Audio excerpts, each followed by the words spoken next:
കേരളത്തിലെ സംവിധായകർ പോളിംഗ് ബൂത്തിലേക്ക് മാർച്ച് ചെയ്യുമ്പോൾ ചോദിക്കുന്നൊരു ചോദ്യമുണ്ട്. ആരാവും ഭരണത്തിൽ, ആരാവും മുഖ്യമന്ത്രി? ഈ ചോദ്യങ്ങളുടെ ഉത്തരത്തിൽ BJP ഒരുപക്ഷെ ഫിഗർ ചെയ്യുന്നില്ല. ആരാവും ഭരണത്തിൽ എന്ന് പറയുമ്പോൾ ഒന്നുകിൽ UDF അല്ലെങ്കിൽ LDF. BJP ഭരിക്കും എന്ന് പറയുന്നത് BJPക്കാരായ ഉത്തമ വിശ്വാസികളായ BJP സപ്പോർട്ടേഴ്സ് മാത്രമാണ്. അപ്പോൾ മുഖ്യമന്ത്രി സ്ഥാനത്തേക്ക് കോൺഗ്രസിൽ നിന്ന് ആരാവും എന്നതിനെക്കുറിച്ച് ഡിബേറ്റ് ഉണ്ടാവാം. സതീശനാവുമോ, ചെന്നിത്തലയാവുമോ, അതോ വേണുഗോപാലാവുമോ, അത് ഡിബേറ്റബിളാണ്. CPM ജയിച്ചു വന്നാൽ അത് പിണറായി വിജയനായിരിക്കും. അത്രയും കാര്യത്തിൽ സംവിധായകർക്ക് ക്ലാരിറ്റി ഉണ്ട്. പക്ഷേ രാജീവ് ചന്ദ്രശേഖർ BJPക്ക് വേണ്ടി കേരള മുഖ്യമന്ത്രിയാകുമെന്ന് ചിന്തിക്കുന്നവർ വളരെ കുറവാണ്. ഓപ്റ്റിമിസ്റ്റിക്കായി കാണുന്നവരുണ്ടാവാം, പക്ഷേ അങ്ങനെ ചിന്തിക്കുന്നവർ കുറവാണ്. അത് യാഥാർത്ഥ്യമാണ്. കാരണം നമ്മളൊരു കാര്യങ്ങളെ അസസ് ചെയ്യുമ്പോൾ, നിഷ്പക്ഷമായി കാര്യങ്ങൾ സംസാരിക്കുമ്പോൾ ഒരു പക്ഷം പിടിച്ചുകൊണ്ട് സംസാരിക്കാതിരിക്കാൻ വേണ്ടിയാണ്. BJPയെ കുറച്ച് കാണുകയല്ല. BJPക്ക് ചില കേന്ദ്രങ്ങളിൽ ശക്തി ഉണ്ട്. അത് കണ്ടേ മതിയാവൂ. മറ്റ് പാർട്ടികൾ BJPയുടെ ശക്തിയെ കുറച്ച് കാണേണ്ട ഒരു കാര്യവുമില്ല. തിരുവനന്തപുരം നഗരത്തിൽ ശക്തമായ സാന്നിധ്യമുണ്ട്. കോർപ്പറേഷൻ തെരഞ്ഞെടുപ്പിൽ അത് തെളിയിച്ചതുമാണ്. നിയമസഭയിലേക്ക് അത് ആവർത്തിക്കാനാവുമോ? അതുപോലെ ചില പ്രത്യേക മേഖലകൾ, പാലക്കാട് ഉൾപ്പെടെയുള്ള, കാസർഗോഡ് ജില്ലയിലെ ചില മണ്ഡലങ്ങൾ ഉൾപ്പെടെയുള്ള ചില മേഖലകളിൽ BJP ഒരു നിർണായക സാന്നിധ്യമാണ്, ശക്തിയാണ്, സിംഗിൾ ലാർജസ്റ്റ് പാർട്ടിയുമാണ്. ആർക്കെങ്കിലും സംശയമുണ്ടോ മഞ്ചേശ്വരത്തെ സിംഗിൾ ലാർജസ്റ്റ് പാർട്ടി BJP ആണ് എന്നത്? അത് UDF LDF തമ്മിൽ ചേർന്ന് നിൽക്കുന്നത് കൊണ്ടല്ലേ മഞ്ചേശ്വരത്ത് BJPക്ക് ജയിക്കാനാവാതെ പോകുന്നത്? ഒരുപക്ഷെ പാലക്കാട് പോലും BJPയുടെ ഒരു മേൽക്കോയ്മ ഒരു പരിധിവരെ അംഗീകരിക്കേണ്ടി വരും. ഏതെങ്കിലും ഒരു സ്ഥാനാർത്ഥി തീരെ പിന്നാക്കം പോവുകയും 2 വോട്ടുകളും ചേരുകയും ചെയ്താൽ BJPയുടെ ശോഭാ സുരേന്ദ്രന് ബുദ്ധിമുട്ടാവും. അതുകൊണ്ട് ഇപ്പോഴത്തെ നിലയിൽ BJP കേരളം പിടിക്കാനല്ല മത്സരിക്കുന്ന. അല്ല എന്നൊന്നും BJP പറയില്ല, പക്ഷേ അങ്ങനെയല്ല. കഴിഞ്ഞ തെരഞ്ഞെടുപ്പിൽ പോലും അന്നത്തെ BJP സംസ്ഥാന പ്രസിഡന്റ് K. സുരേന്ദ്രൻ പറഞ്ഞത് തങ്ങൾ 35 സീറ്റിൽ വിജയിച്ചു വന്നാൽ തങ്ങൾ കേരളം ഭരിക്കും. ഇപ്പോൾ അങ്ങനെ ഒരു സീറ്റിൻ്റെ പ്രൊജക്ഷൻ പറയുന്നില്ല. ഒരു ഡബിൾ ഡിജിറ്റിൽ എത്തണമെന്ന് BJP നേതാക്കൾ ആത്മാർത്ഥമായി ആഗ്രഹിക്കുന്നു. BJP സ്നേഹിക്കുന്ന ഒരുപാട് പേരുണ്ട്. ഇടത്ത് വലത് ഭരണം മടുത്ത് പൊറുതിമുട്ട് നിൽക്കുന്ന ഒരുപാട് പേരുണ്ട് ഇവിടെ. ഒരു മാറ്റം ആഗ്രഹിക്കുന്നു. രണ്ടും കണക്കാണ്. ഒരേ നാണയത്തിൻ്റെ 2 വശങ്ങളാണ്. UDF LDFും BJPക്ക് ഒരു അവസരം തരൂ എന്നാണ് BJP പറയുന്നത്. ലോജിക്കൽ കാര്യവുമാണ്. ഇതുവരെ ഭരണം ലഭിച്ചിട്ടുമില്ലല്ലോ. പക്ഷേ BJPക്ക് സാധ്യതകളും വെല്ലുവിളികളും ഒരുപോലെയാണ്. ആദ്യം സാധ്യതകളെക്കുറിച്ച് നോക്കാം. എന്താണ് സാധ്യത? BJP ഈ ഒരു ദേശീയത ഉയർത്തിപ്പിടിക്കുന്ന ഒരു സംഘടനയാണ്. അപ്പോൾ ദേശീയ ബോധമുള്ള ആളുകൾ, ഇപ്പോൾ യുദ്ധം, ഇന്ത്യ അഭിമുഖീകരിക്കുന്ന വിഷയങ്ങളൊക്കെ ശക്തമായ നിലപാടുകൾ എടുക്കുകയും ഒക്കെ ചെയ്യുന്ന ദേശീയത ഒരു വിഷയമാക്കി മാറ്റുമ്പോൾ അതിനൊരു കൃത്യമായൊരു ഫോളോയിങ് ഉണ്ട്, നാഷണലിസം.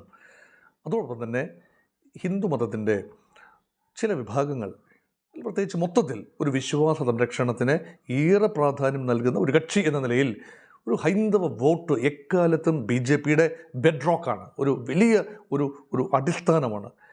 അത് ഇപ്പോഴും ഏതാണ്ട് ഇൻടാക്റ്റായി നിൽക്കുന്നു. ഞാൻ വർഗീയ വോട്ട് എന്നല്ല പറയുന്നത്.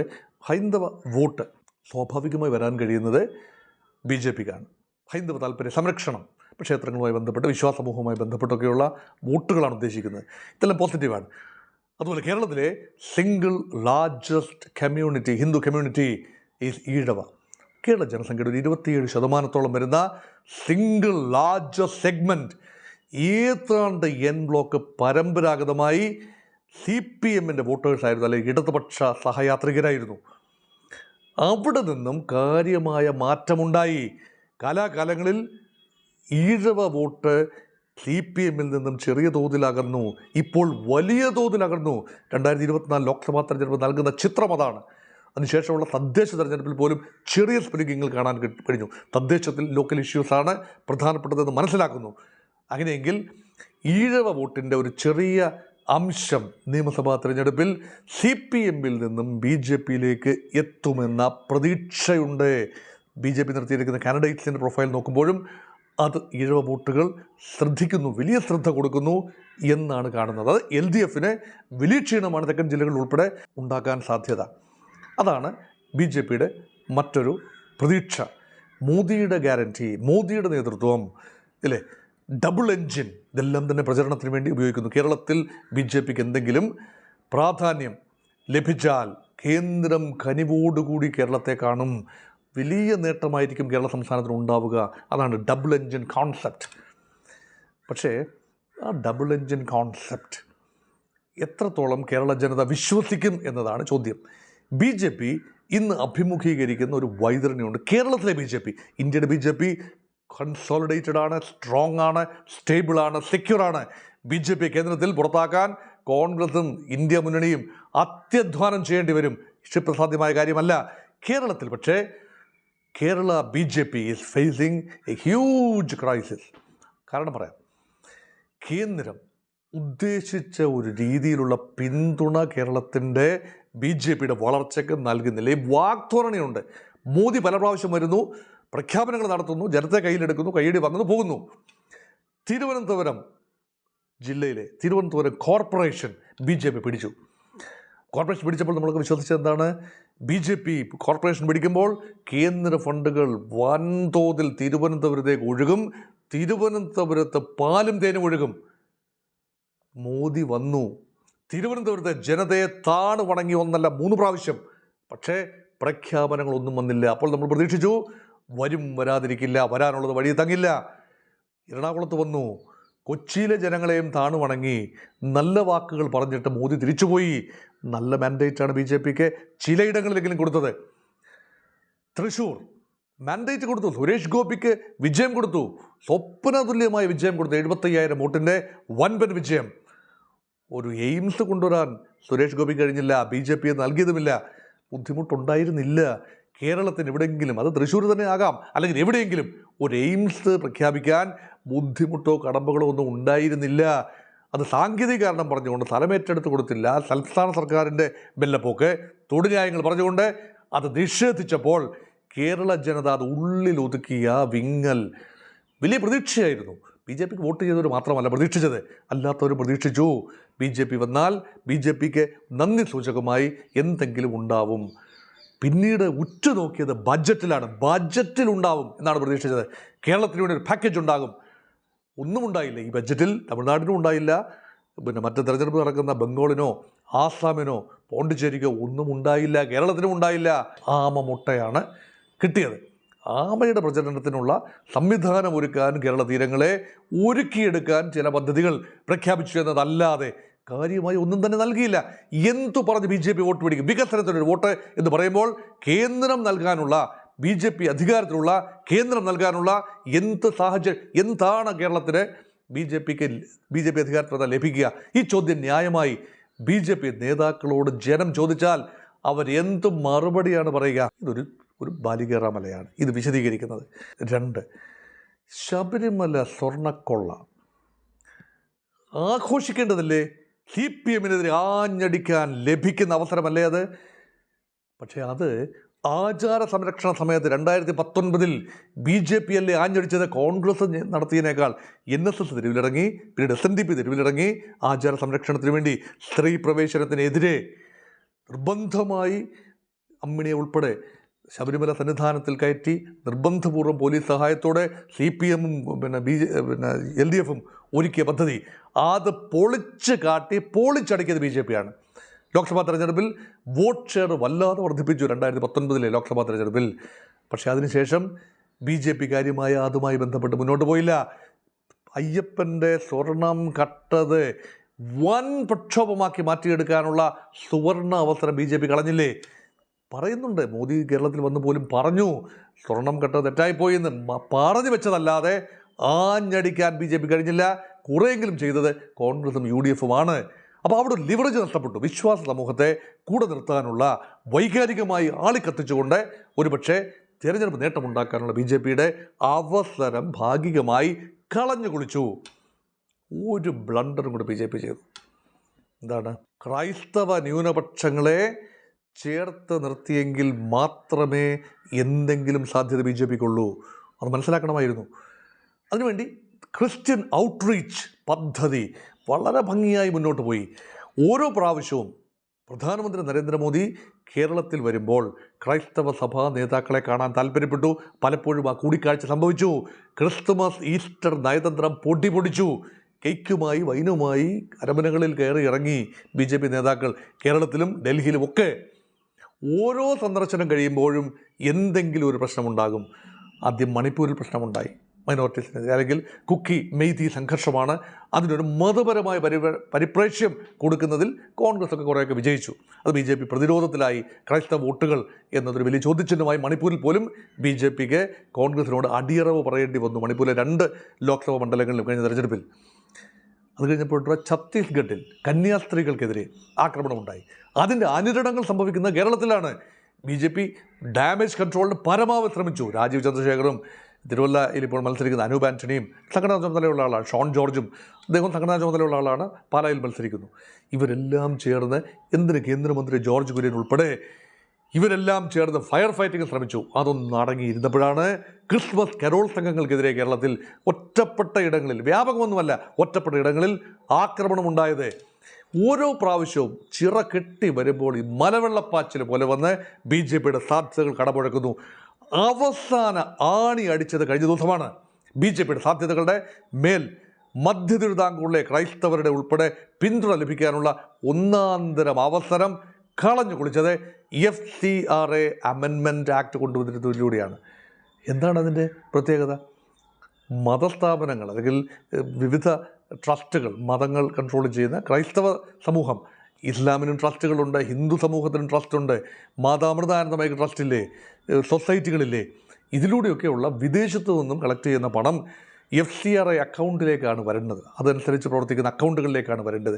ഈ അക്കൗണ്ടുകൾ പുതുക്കുന്നതുമായി ബന്ധപ്പെട്ട് ലൈസൻസിങ്ങുമായി ബന്ധപ്പെട്ടുള്ള നിബന്ധനകൾ ഇപ്പോൾ തന്നെയുണ്ട്. പക്ഷേ അത് കടുപ്പിക്കുന്ന കാഴ്ചയാണ് അമെൻമെൻറ്റിലൂടെ കാണുന്നത്. സ്വാഭാവികമായി ഏറെ മറയ്ക്കാനുള്ളത് ക്രൈസ്തവർക്കാണ്. ഏറെ ഫണ്ടുകൾ എത്തുന്നതും ക്രൈസ്തവ ചാരിറ്റിക്ക് വേണ്ടിയും വിദ്യാഭ്യാസത്തിന് വേണ്ടിയും ഒക്കെയാണ്. അപ്പോൾ ഈ സ്ഥാപനങ്ങളൊക്കെ ഒരുപക്ഷെ കേന്ദ്രത്തിൻ്റെ അല്ലെങ്കിൽ സർക്കാരിൻ്റെ നിയന്ത്രണത്തിലേക്ക് വരുമോ? തങ്ങൾക്ക് പല FCRA അക്കൗണ്ടുകളും റിന്യൂ ചെയ്തിട്ടില്ലെന്ന് ഓർക്കണം. പല ക്രൈസ്തവ സമുദായങ്ങളും ഇപ്പോൾ തന്നെ കലിപ്പിലാണ്. ഇപ്പോൾ പുതിയ നിയമനിർമ്മാണം കൂടെ വരുമ്പോൾ തങ്ങളുടെ ആസ്തികൾ, ഒരിക്കൽ മുൻപ് തങ്ങളുടെ തന്നെ പണം ഉപയോഗിച്ചും FCRA ഉപയോഗിച്ചും ഒക്കെ നേടിയെടുത്ത ആസ്തികൾ ലൈസൻസ് പുതുക്കാനാവാതെ വരുമ്പോൾ മറ്റാരെങ്കിലും ഒരു കാര്യം ഏറ്റെടുക്കുന്നു, റിസീവർ ഭരണത്തിലേക്ക് പോകുന്നു, ഏറ്റെടുക്കുന്നു എന്നൊക്കെ വന്നാൽ അത് ജനം തെരുവിലിറങ്ങില്ലേ? അതിശക്തമായ പ്രതിഷേധമാണ് ഉണ്ടാകുന്നത്. അപ്പം അതുകൊണ്ട് BJP തിരഞ്ഞെടുപ്പിൻ്റെ അവസാന നിമിഷം 11-ാം മണി നേരത്തെ ഇങ്ങനൊരു അമെൻമെൻറ്റുമായി ഇറങ്ങുമ്പോൾ ചങ്കിടിപ്പുണ്ടാകുന്നത് കേരളത്തിലെ BJP നേതൃത്വത്തിനാണ്. പ്രത്യേകിച്ച് ക്രിസ്ത്യൻ ഔട്ട്റീച്ച് അനുസരിച്ച് വെറുതെ അങ്ങനെ ഔട്ട്റീച്ച് എന്ന് പറയുകയല്ലോ, വൈനും കൊണ്ട് കേക്കും കൊണ്ട് അരമനെ പോയത് മാത്രമല്ലല്ലോ സംഭവിച്ചത്. ക്രൈസ്തവ നേതാക്കളെ, അല്ലെങ്കിൽ ക്രൈസ്തവ മറ്റ് പാർട്ടികളൊക്കെ ഉണ്ടായത് PC ജോർജ് ഉൾപ്പെടെയുള്ള നേതാക്കളെ കൊണ്ടുവരുന്നു, ഷോൺ ജോർജിനെ കൊണ്ടുവരുന്നു, കണ്ണായ സ്ഥാനങ്ങളിലിരുത്തുന്നു, BJP സംഘടനയിൽ തിരഞ്ഞെടുപ്പിൽ മത്സരിപ്പിക്കുന്നു, അല്ലേ? അനൂപ് ആൻ്റണിയെ പോലെ ഒരാളെ തിരുവല്ലയിൽ വലിയ പ്രതീക്ഷയോടുകൂടി മത്സരിപ്പിക്കുന്നു. നല്ല നേതാവാണ്, യുവജന നേതാവാണ്. വലിയ പ്രതീക്ഷ, ത്രികോണ മത്സരത്തിൻ്റെ പ്രതീതി ഉണ്ടായി. പല മണ്ഡലങ്ങളിലും കാഞ്ഞിരപ്പള്ളിയിൽ മത്സരിക്കുന്നു, ഇവിടെയെല്ലാമാണ് ജോർജ് കുര്യൻ മത്സരിക്കുന്നു, കേന്ദ്രമന്ത്രിയാണ്. അപ്പം എന്തെല്ലാം സാധ്യതകളാണ്. ഈവൻ രാജീവ് ചന്ദ്രശേഖറിന് പോലും ഒരുപക്ഷെ തിരുവനന്തപുരം നേമത്തെ ചെറിയ തോതിൽ ക്രൈസ്തവ വോട്ടുകൾ കിട്ടാനുള്ള സാഹചര്യം, വൺ മാസ്റ്റർ സ്ട്രോക്ക്, ഒരു റോങ് മൂവ് അതുകൊണ്ട് നഷ്ടപ്പെടുത്തിയില്ലേ എന്നാണ് എനിക്ക് തോന്നുന്നത്. ഇത് തെരഞ്ഞെടുപ്പിൻ്റെ അവസാനം, ഇത് ഡാമേജ് കൺട്രോളുള്ള സമയത്ത് ഇനിയിപ്പം ഈ ബില്ല് പിൻവലിക്കുകയാണെങ്കിലും ഈ ബില്ല് സെലക്ട് കമ്മിറ്റിക്ക്, സബ്ജക്ട് കമ്മിറ്റിക്ക് വിട്ടുകൊണ്ട് സ്വല്പം സമയം തിരഞ്ഞെടുപ്പ് കഴിയട്ടെ എന്ന് വിചാരിച്ചാൽ പോലും മുറിവേറ്റ മനസ്സുകൾ പ്രവർത്തിക്കാൻ സാധ്യതയുണ്ട്. അങ്ങനെ ക്രൈസ്തവ വോട്ടുകൾ വലിയ തോതിലൊന്നും കിട്ടില്ല കേട്ടോ. പഞ്ചായത്ത് തെരഞ്ഞെടുപ്പിലൊന്നും കാര്യമായ ക്രൈസ്തവ വോട്ടുകൾ കിട്ടിയില്ല. കിട്ടിയെങ്കിൽ കോട്ടയം, പത്തനംതിട്ട ജില്ലകളിൽ BJPയുടെ പ്രകടനം, NDA പ്രകടനം മെച്ചമാവുമായിരുന്നു. പക്ഷേ അവിടെയും BJPക്ക് പ്രതീക്ഷയ്ക്ക് കാര്യമായ വകയില്ല. പക്ഷേ എങ്കിലും BJP അക്കൗണ്ട് പൂട്ടിയത് തുറക്കാനുള്ള സാധ്യതയുണ്ട്. ഏതാനും സീറ്റുകൾ ഡബിൾ ഡിജിറ്റിലേക്ക് ഒരിക്കലും പോവില്ല എന്നാണ് എൻ്റെ ഒരു ചിന്ത. പക്ഷേ BJP ആഗ്രഹിക്കുന്നത് 3-4 സീറ്റേ കിട്ടിയുള്ളെങ്കിൽ പോലും UDFനോ LDFനോ 71 എന്ന മാജിക് നമ്പർ തികയാതെ പോവുകയാണെങ്കിൽ, ഒരു 68-69 രണ്ടും തറച്ചു നിൽക്കുകയാണെങ്കിൽ BJPയുടെ 4-5 MLAമാർ വന്നാൽ നിർണായകമായ സാന്നിധ്യമാവും.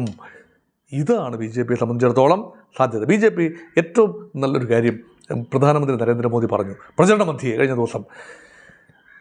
BJP LDF ബാന്ധവമുണ്ടെന്ന് UDF ആരോപിക്കുന്നു, BJP CPM ഡീലുണ്ടെന്ന് ആരോപിക്കുന്നു UDF, കോൺഗ്രസ് BJP ഡീലാണെന്ന് CPM ആരോപിക്കുന്നു. അപ്പം BJPയുടെ B ടീമാണ് CPM, അല്ലെങ്കിൽ BJPയുടെ B ടീമാണ് കോൺഗ്രസ് എന്ന ആരോപണം വരുന്നു.